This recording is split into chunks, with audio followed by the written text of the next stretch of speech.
The House will be in order. Congress returns for a lame duck session with a lot to do and not a lot of time to do it. Topping the list, the so-called fiscal cliff, that combination of automatic spending cuts and tax hikes set to kick in the new year. It would leave the average family with thousands of dollars less to spend. One analyst looks for negotiations to go down to the wire. The tax increases will have to go into effect or be announced, and the spending cuts will have to go into effect, and corporations will start cutting back.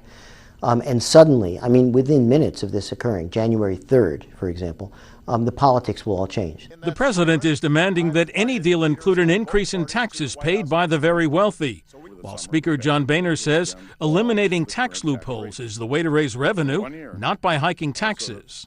But a former Republican lawmaker says the GOP may not have much leverage. The problem is the Republicans didn't win the presidential election, and they may have trouble forestalling a tax increase on high-income earners.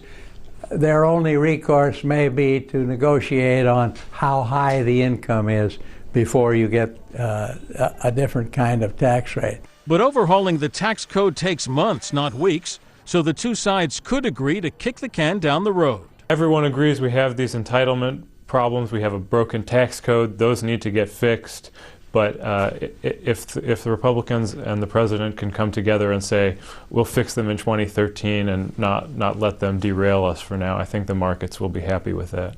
The fiscal cliff is just one of the overriding issues.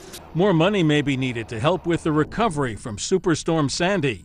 Congress still hasn't passed a farm bill, though the billions in savings that are being proposed could speed approval.